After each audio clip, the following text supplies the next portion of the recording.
So, option agreement, and then how many deals you said you tied up this year? 4 so far. Should be a 5th one in the next crazy. month. So 5 deals. We're in stepping into Q2 basically. Yeah. It's a lot of progress from somebody who said, I don't know if I'm ready to come on the podcast. Yeah. I think was it because you were coming on the podcast? You said let me speed up. Yeah. Let me get going. I did. But we are back with another episode of the Property by Kazy podcast.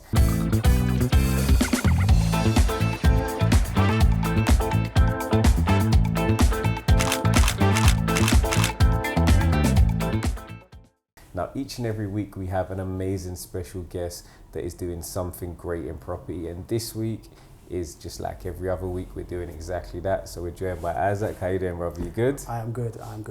Before we let the people know about you, I want to give you that reminder to make sure you subscribe. So if you haven't already, you can do that on 3, 2, 1. Should be done by now so we can carry on. Issac, introduce yourself. How you doing? I'm good. So yeah, I'm Issac, property investor. I guess I used to call myself a buy-to-let landlord, someone who's interested in building a portfolio. But I'm realising I'm stepping into a lot of other things. We're dealing with flats, we're dealing with lease options. So yeah, it's exciting times. Mm-hmm. I think one of the reasons why I really wanted to get you on is particularly because I've spoken to you in the past and we did part of our Someone Else series, which people can catch up. We'll make sure we put the link below for that episode so you can learn a little bit more about you. When I spoke to you, it was very much in terms of a lot of people, particularly when we talk about property, they think about the barriers to entry, all the reasons why they can't do it, whether it's lack of finance, debt, credit, personal position, etc., as opposed to the reasons, looking at, okay, how can I make this work? And I think if we look at your transition over the sort of past sort of few, like in a relatively short period, and where you were to where you are now, I think that should hopefully inspire a lot of people. So we can touch on that. I hope so, man. I hope so. So go on, if you talk about kind of where you've come from in the last sort of 5 years and in your personal growth. Yeah, definitely. So if I was to go back 5 years, we're talking about no properties owned. So 2018 is when I purchased my first buy-to-let. I was working a banking job. I was in retail at the time. Didn't really know what my next steps were, but I think I always knew I needed extra. I always knew I come from the hustler type background, so you always have something on the side. But I knew I needed something a little bit more than just the odd event or a bit of cash flowing in here and there. So I decided to get into property.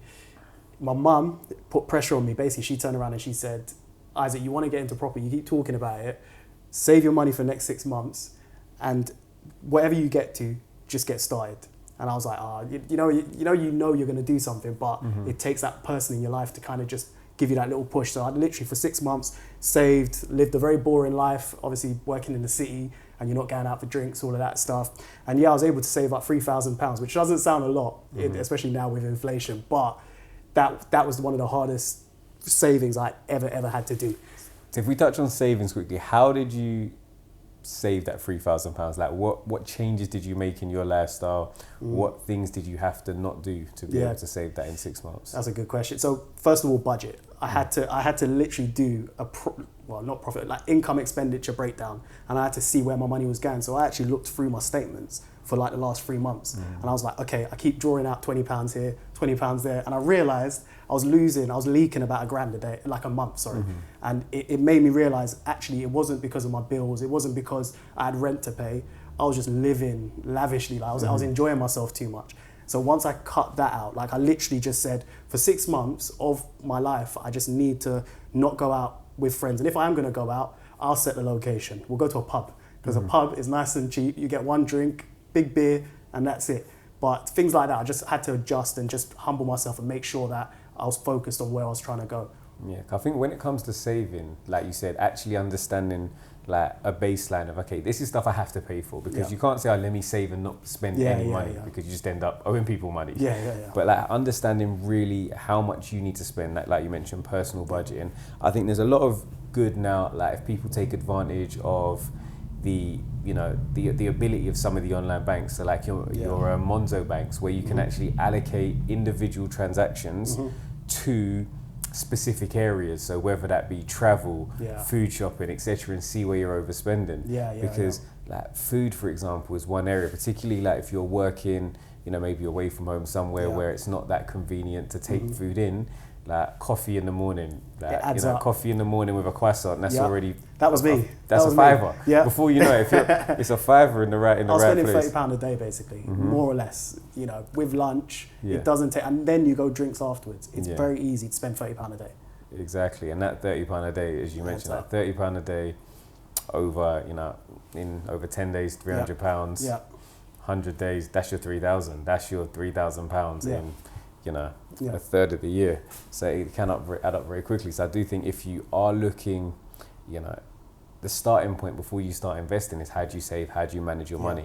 Because I think there's like a famous saying that like if you give like somebody who can't manage £100, they can't manage 100,000.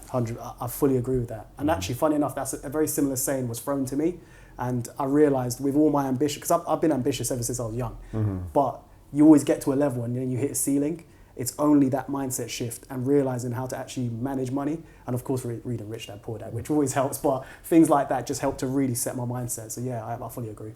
Okay, so you saved your £3,000. Yep. So saving was step one. Yep. You've now saved an amount of capital, which was 3,000. Yeah. What's step two?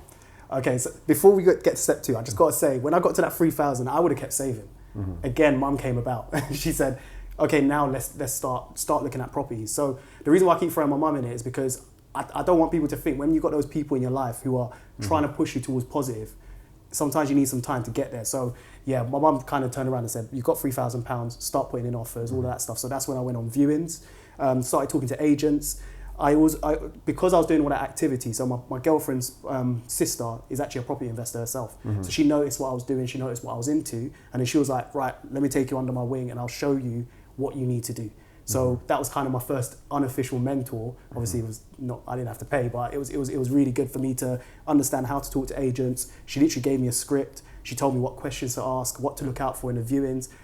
I guess it's a little bit the old school way where she told me how to look out for issues in a property and mention it to the agent and just see if the agent knew. And if the agent didn't know about that, then you can use that as a leverage position as well. So, but I think just to touch on the fact that you were putting it out there. So whether that be to your existing network or a growing network through social media, the fact that you were putting out what you were interested in meant that you could attract the right people around to help. Because if you weren't having that conversation and putting out there that, I'm into property or I want to get into property, you potentially never would have had that conversation with your partner's sister because she has no idea and people are busy. 100%. And another follow-up on that as well is, I think once I started telling everyone, and I was telling everyone every step, like literally, I saw this viewing, I went to see this property, I noticed this, I noticed that.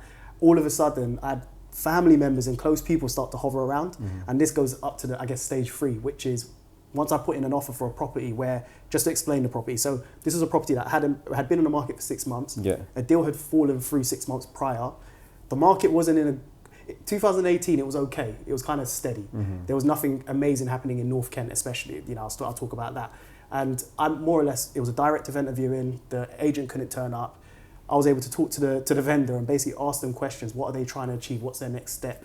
They told me that they've literally put an offer in for another property. They need to move quite quickly. Okay, so if I give you an offer and I'm able to move things along quite quickly, would you be more interested in that as opposed to me dragging it out because we've got a long mortgage process? So I was able to understand what their needs were. And then once I knew that, I made sure they knew my name when I put the offer in. So when I went back to the agent, I actually said to the agent, so the property was up for 230. I said to the agent 165. I think that was my first offer. The agent laughed. He was like, "There's no way that they'll take anything lower than 230.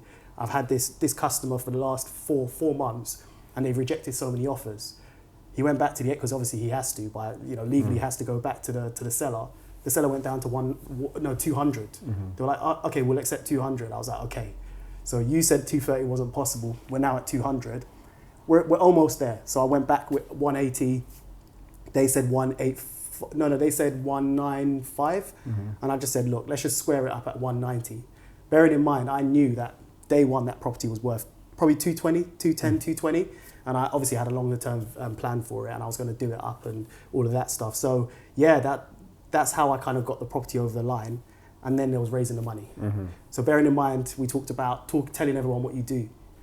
The moment I started saying my problems, like, you know, I've got 3K, I need this, I need 20, I need 19K plus all the legals and stuff. I put together a little proposal pack, you know, it was crap. Like literally, it was the worst. I looked at it the other day and I was like, nah, I can't believe anyone even took me serious. Yeah. But I went down, sat down with all my family members, wasn't asking them for money, but I was just telling them, this is where I'm at, this is the challenge I'm having, and I'm not too sure how to get there. Do you have any suggestions? And all of a sudden, certain people just started saying, look, Isaac, I've got this. Let's talk about how you get back to me. And that's how I ended up raising the rest, because I just had those conversations with those family members. And yeah, some of those family members, even today, I'll continuously thank them, you know, because they literally helped me get over the line. And bearing in mind, I put the offer in as well. And I think I had about a month to raise the cash. So yeah, it was a fun time. So you got it over the line. So you've raised your 19K further that you needed to. So all in sort of circa 22,000 pounds. But I think a few things, even though you said, you know, your offer pack wasn't the best or it wasn't to the standard you'd want now. I think there is something to be said for doing something as opposed to trying to perfect something day one. Yeah, 100%. Because the fact that you have got something to actually show people that, okay, this is effectively what I'm trying to do. They might find some holes in it and sometimes things that could be improved. But having something is better than having nothing. The other side that I think you touched on as well, particularly when we talk about raising investor funding, more so, like, you know, a lot of the time it's just realistically, you need to realistically be able to say, okay, this is my plan. I want this money. Yeah. Great. You want the money. That's okay. I get you want the money. I want it to buy this house. Okay, great house. How are you going to repay me? Yeah. And I was speaking to a friend of mine recently, and he was like, yeah, like he was speaking to someone, they were asking, like a friend of his, like he's a big developer, wanted to borrow some money, not a lot, but when he's like, okay, so how are you going to get it back to me? His response was, bro, I swear down, I'm going to get it back to you. And it's if like, only we could raise money. If that's your plan, bro, like basically I promise. Yeah. That a promise is, do you know what I mean? What is the actual plan? And I think that's really important. If you are looking to raise money, yes, you might have found a great deal, and yes, it might make sense, but you need to have a very clear exit for your potential investor 100%. As well, to say, like, in this time period, this is how I'd return your funds. Yeah. If that is not plausible or doesn't happen or doesn't transpire in the way you wished it to, what's the secondary exit? Yeah. Like, at what point would we sell? At what point would X, Y, or Z? With that as well. So one of the loans actually ended up going on longer than I wanted, than we agreed. So another part to that as well is, first of all, these loans were not, I'm going to sell the property in a year's time, you'll get your money back. Some of these loans were like 3 years. You know, it was just to let them know I was being realistic. Because I was new, I had to use part of my income to supplement the payments and stuff like that. The income, so for a lot of people, you know, looking to start out, your income to a degree is maybe what gives you an element of leverage to make something make sense. Yeah. Because the fact that you had your income and the fact that you had your proof of concept that you can, if needs be, save £300 a month, that might be enough to also say, okay, look, I've shown that I can do this, so I can borrow this money, I can actually repay you over this period or this time frame. Yeah, that's exactly it. And that's what you just said is exactly how I did it. I just showed that I was able to get to this point, so they had that confidence. And also, I think, you know, probably me and you, we're probably obsessives when it comes to when you want to do something. When I do something, I end up completely immersing myself in it. And I think people around me always knew that, you know, with things I did previously. So they probably had the confidence that if he's into this, he's probably going to be into this for a while. So, which they were right. I think it's definitely a people business. Like, people, you know, so definitely the deal is important. But beyond the deal being important, because I always say, like, you know, the hard part isn't necessarily like having money, although that is a hard part. The hardest part is finding a deal that you need the money for, and that was something that I spoke about, Anthony Laville spoke about, a lot of other people have spoken about. But that being said, the next thing is also yourself. The people want to work with you. So, you know, credibility, like, you know, and accountability is, you know, things that are really, really important as well when it comes to, like, your own personal brand to allow people to want to work with you and vice versa, and you to want to work with other people. Yeah, I agree. So you bought this property. So what was your actual plan for this property? So going back to the pack, my numbers were way out. I think I said 15k for the refurb. I ended up spending like 32. It was ridiculous. I mean, I could have told you that. 100%. I was doing a full gut out as well, so it made no sense what I was doing. But so the plan was to do up the property, basically buy, refurbish, refinance. But just to be very clear, so the reason why it was 10% down is because I was actually buying the property in my personal name. I was doing it as if it was my residential, which it was for the first 6 months while I was doing the project. But then the plan was to go on to a consent to let and then down the road to flip it onto a buy to let, as long as I got that equity space to bring it back to 75% loan to value, which was the plan. So the plan was always to take it to 75% loan to value, refinance, get a buy to let lender in, and then push forward, which is what I ended up doing. The only difference is I ended up spending double on the. How did you raise the capital for the refurb? I took a loan. Okay. Yeah, I took a loan for the refurb, but not all of it. I had some savings. So bearing in mind 3-month process of purchasing you the property, continue to save. I saved some cash. I think I had about 5k saved, and then the rest. So you're quite geared on that property. You had your principal funder, like some triage finance to bridge the gap, and then sort of secondary unsecured loans as well. If I'm gonna get it wrong, I'll rather get it wrong, hopefully. And it worked out in the end, which I'll touch on anyway. Just did that. How did you find managing your first refurb? I was at work. There was one time when I was in a meeting, the builder rang me. I missed his 4 calls from him. Bearing in mind, now he was supposed to be putting in a door, and he was like, "Oh, Isaac, I really need to tell you something, but I've sorted it." And in my head, I've got to get back to work, so I haven't thought about it. Went home, and I kid you not, imagine an entry of a door is here, and he's created a door, like probably the best part of about 20, I don't know what he did, like it was just further up. And he was like, "Oh no, I wanted to create a little hallway into the bedroom." I was like, "That's not what we talked about, we just said do the door." So instances like that kept happening, where this builder just kept going a bit off piece, and I had to kind of put him back in check and say, "Look, I've told you to, this is the spec." Obviously, I didn't have a proper spec. I was kind of just verbalizing, and then he probably didn't remember what I was saying, and he tried to think from a builder's experience, I've done this before, so let me do that. So it was very stressful, and it was very challenging. I had my partner there as well, but she's in business, but she's in a very different type of business. So it isn't her strong point to project manage. So it was a lot on me to manage all the different trades. I sacked a builder halfway as well, got another builder involved. So it was a lot, a lot of shouting. Well, it's also a lot of lessons learned 100%. in terms of like getting your spec right from day one, that little bit of attention to detail, and having accountability. Like, okay, here is what we've agreed you're going to be doing. Just refer back to the scope of works. Which is good saving in even the contract, even on small scale builds. Just to say, look, this is what you're doing, this is what you're not doing, this is what you've agreed is included, this is what's excluded, and it just means that for both parties, it avoids arguments, and you just refer back to something you've both agreed on. And there's an element of it as well, is that I just didn't know enough. So I thought my specs were on point. Like I literally did an itemized breakdown of this is what I need from an electrics perspective, plumbing, all of that stuff.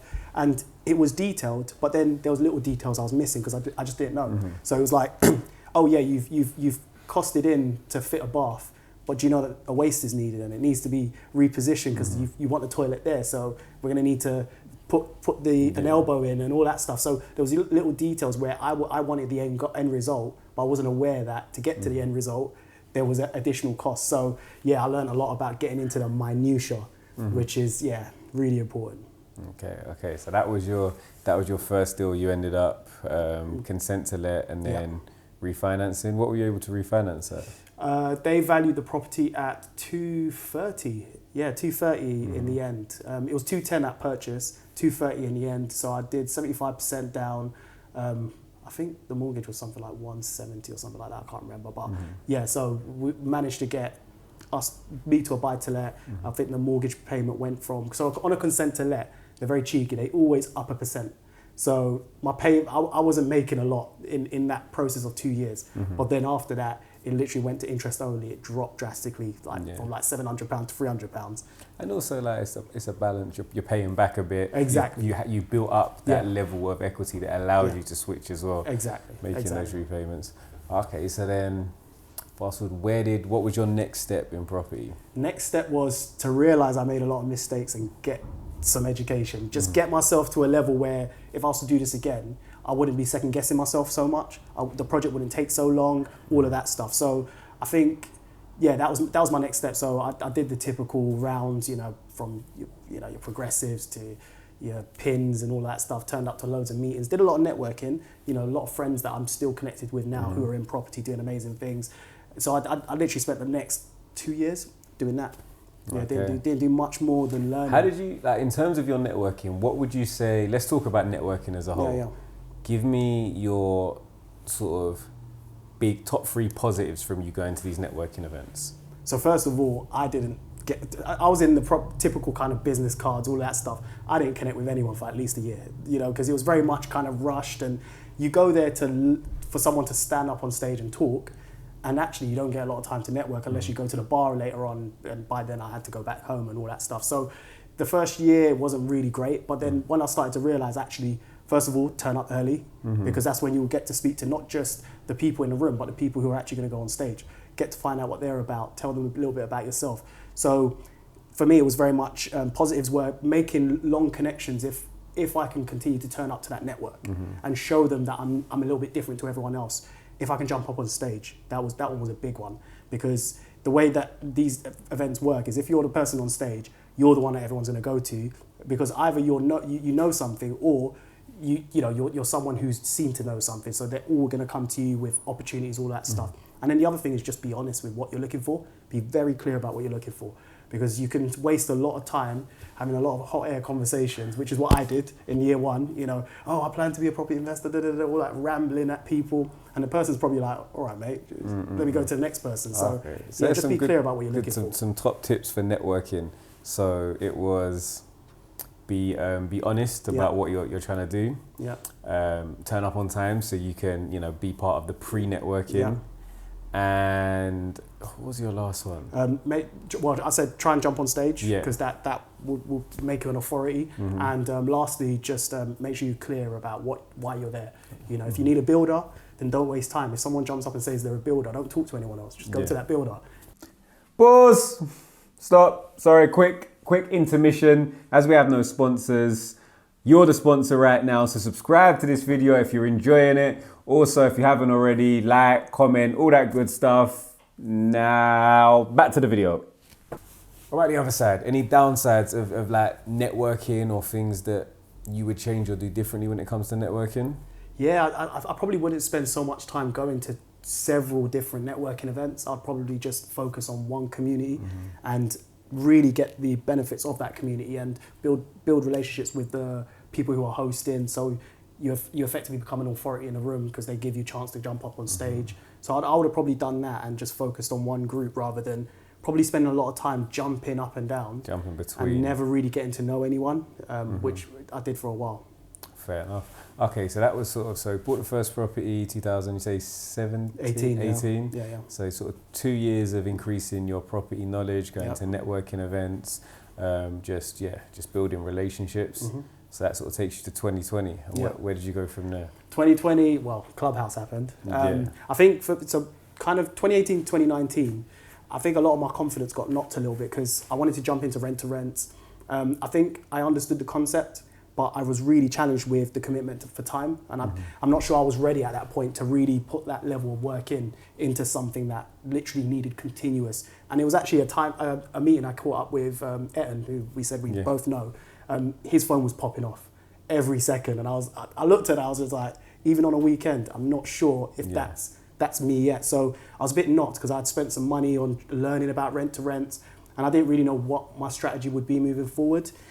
I knew end goal was to own portfolios or own properties. I didn't want like a massive portfolio, but I wanted a good portfolio to meet my goals. But I didn't know how I was going to get there. So come 2020 Clubhouse, and then you had all of these investors who literally were on lockdown, nothing to do probably, or their projects had stopped, whatever it is, just sharing information. Initially, when I jumped on Clubhouse, I was very much like, I'm a newbie, just trying to learn all of this stuff. And then I think there was a way about me that I attracted certain people who were further along in their journey. I think we were in a room together. Obviously, a mutual friend connected us and all of that stuff. And then I started to realize I knew more than I was giving myself props for, because people were asking questions and the room would go quiet and I was like, wait, I know the answer to this. But of course I knew part theory, but also I've got friends who do property. Yeah. So I'm very inquisitive. I think that's what happens from doing a lot of research and actually, or potentially even doing a lot of stuff. Like I was the opposite. I did like no research, but had done a lot of property. So when that Clubhouse world happened, and you kind of hear everybody had their Clubhouse bio, which is this many deals, and I think to myself, all these. Because that was before I think I was even on Instagram and stuff like that. All these people do loads of stuff. Yeah. And then it was only when I kind of like took a step back and I was like, I've done that though. Yeah. And I've done that, and I've done this, and I was like, and then I think it is funny that the more you kind of engross yourself in the space, the more sometimes you realise that actually you do know, or maybe because of work you've done in, like you mentioned, being in banking, that you understand the financial side of it that maybe other people 100%. Doesn't come naturally Market to them. shifts, what's happening with inflation, all that stuff. Yeah, 100%. So there's a lot of transferable skill sets that if you do want to get into property, it doesn't necessarily mean that you have to have bought and sold 10 properties to be confident enough to be able to go and do a deal. Yeah, so I think it's just a case of a lot of the time looking at, okay, what do I know and where am I missing pieces and how can I pull things together? Yeah. But I think a lot of people will be surprised how much knowledge they either already have without realizing it. Yeah. Because the downside for me of Clubhouse is everybody's an expert and everybody's a millionaire. Yeah. So like when you hear all of that stuff, it can be quite disheartening. You think, I'm not there yet. I'm not like those guys. But the comparison type nature, 100%. And I did that a lot at the beginning as well. I was very similar to you, reading people's bios, essays, and it's like £12 million portfolios, £20 million I was just confused by the whole thing because I was like, how do you have so much time to just be on the app? You know, but I think at that point I went through a journey of just not worrying about what other people were doing, you know, just share my piece. I was always honest. I was always like, look, I've done this. And because I've done that, I can help with this. But when I couldn't help, I just stayed out because I heard the people who were gaspiping and they were saying that they had done this and then they get tripped up. And I didn't want to be one of those people. I always wanted to be authentic. So yeah, Clubhouse played a big role in me realizing I knew stuff. And actually, I knew a strategy that I was kind of thinking you had to do one thing to get to that strategy. Until I realized actually through buy, refurbish, refinance, I can build a portfolio. I don't need to wait, you know, until I've got a rent-to-rent business earning 200 grand a year before I start investing in property. And that's what, and in a way, I already had cash flow. I had my income. Yeah. And my income was quite good, so I didn't need to put the extra efforts in to do what other people were doing. And again, going back to that comparison thing, just minding my own P's and Q's, you know, that's where sometimes, you know, somebody else is like, they've got a 10 property rent-to-rent portfolio, but that's cash flowing, but they don't have a full-time job, and your full-time job is cash flowing you way more than that, and I say this like quite often, but I like an old saying, like, you know, when you were saying it, I was just laughing to myself. I was like, there's more than one way to skin a cat. Don't know why you want to skin a cat, but I know that it's a saying. It makes sense. It is what it is. And it's literally that, you know, you just got to work out how you can work out, just, you know what I mean, try and just, rather than look outwardly at what's everybody else doing and why can't I do something, look at yourself and look at why you can do something, because that's what we have to do as entrepreneurs. Yeah, agreed. So you sort of, Clubhouse kind of upped your confidence in particular. It was taken a slight knock through maybe some of the networking events and just and other things, and then that kind of fast forwards to 2021. 2021 was kind of, so I joined Clubhouse end of 2020, so I spent 2020 in a bit of a lull of what to do. I was trying to raise investor finance, doing it very badly. You know, people were kind of saying, I'll come back to you. I just didn't have confidence in myself. 2021 comes, I was clear. I was like, okay, I know I want to build a portfolio, and I know I want to put effort in on day one, and something pays me in the long term. I know there's management elements, there's obviously obligations that you need to care about, but I don't need to worry about that. I need to focus on building this portfolio. So I ended up reconnecting with an old friend of mine who I shadowed him in like, I don't know, I'm in commercial banking, so I shadowed him in a role to go into commercial banking like 7 years back. And we had always stayed connected, caught up for a drink here and there.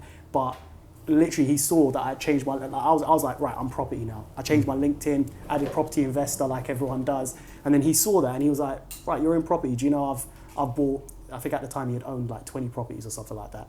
And then we saw that we had. First of all, we got on. We always got on. But we had very similar beliefs and long-term goals. His skill set's very into the detail, making sure that the numbers are good and all of that stuff. I'm very much speaking with people, marketing, putting myself out there. So we thought, right, that works. We decided to joint venture, and that was the thing that made me realize, right, if I want to go far, as they say, go with someone. So that's what started it. Started looking at properties, and then very quickly we started putting offers down on loads of properties. And I was a little bit apprehensive and nervous, I'll be honest. But at the same time, I was trying to stay optimistic. And then before you knew it, I was talking to investors again, and the conversation was different because I was sure about where I was going. So I wasn't saying to people, if you would like to invest, I was saying, this is where I'm going. Would you like to join me on my journey? It's going to happen regardless. And I think that's the conversation started to evolve, and it got a lot more attention. Obviously, Clubhouse helped when I was sharing what I was doing, and I just ended up having more amazing conversations with people. So in terms of then those offers turning from an offer, or from an opportunity to a deal, when did that start? Was that 2021 or 2020? 2021. So June was the first offer that was accepted. It was in June 2021, and that was a property in Bolton. Bolton. So could you spread, because we spoke briefly before we started, you spread yourself, because I think you've spoken to me recently and you've mentioned somewhere in Wales, mentioned somewhere in Bolton. Swindon. Swindon. Might as well be Wales. But do you know what it is? So I think 2021, I realised that I hadn't been to my property for 3 years. Don't get me wrong, I get videos from the agent and stuff like that. There was a fence that blew down, I had to pay to fix it. The waste pipe blocked up, I had to pay to get dyno rod round and all that stuff. And I think I realised, actually, I've been managing my property from afar. And my property was 20 minutes down the road. I was managing it from afar for the last 3 years.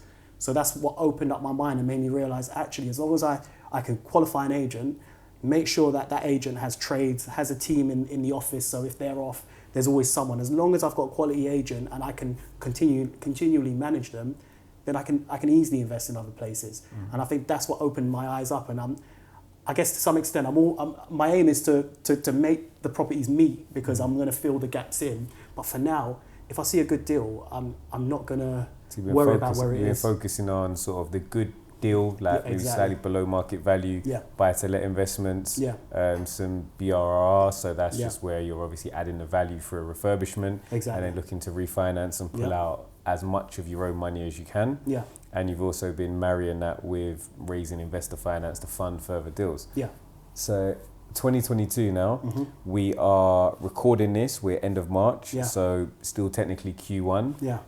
How many deals have you done this year, or how many deals do you have in your pipeline for this year? So far, we've done 4 deals.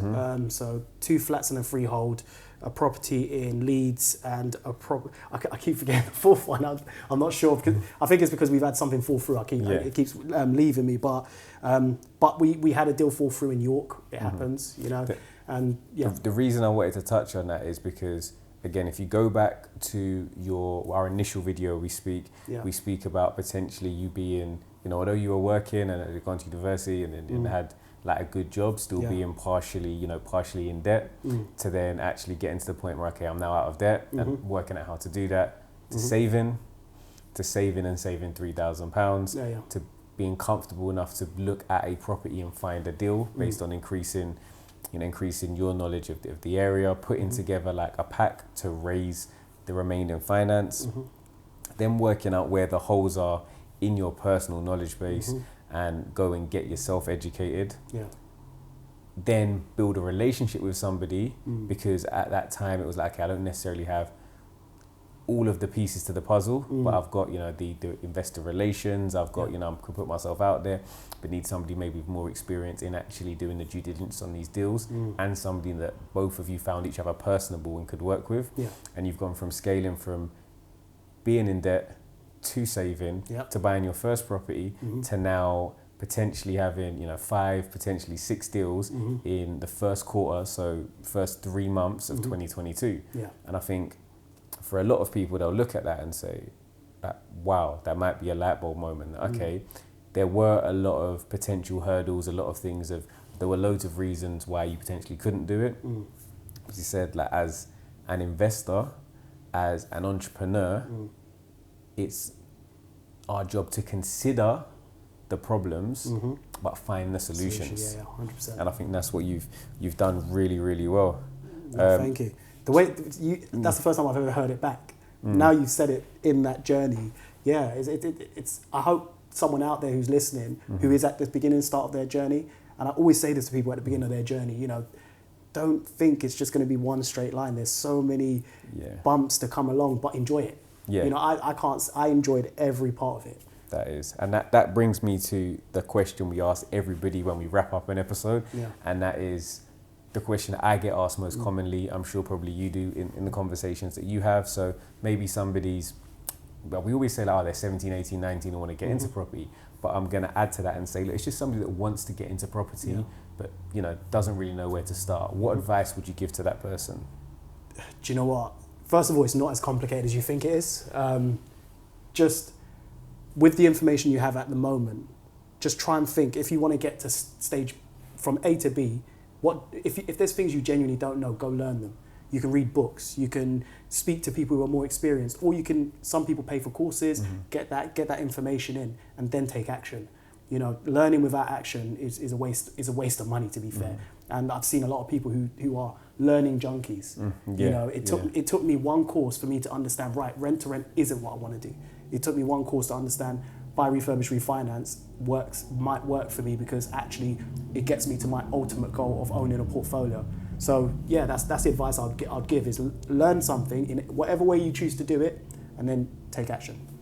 Yes, that's some great advice. We appreciate you coming on today, Isaac. Appreciate you for having me, man. That is another episode wrapped up of the Property by Kazy podcast. Because it's number one. It's your favorite property podcast. Every week we have a special guest and they give us some of their experience that Isaac's done amazingly today. Make sure if you haven't already, you subscribe to the channel, because we're going to have another amazing guest next week, and we'll see you there.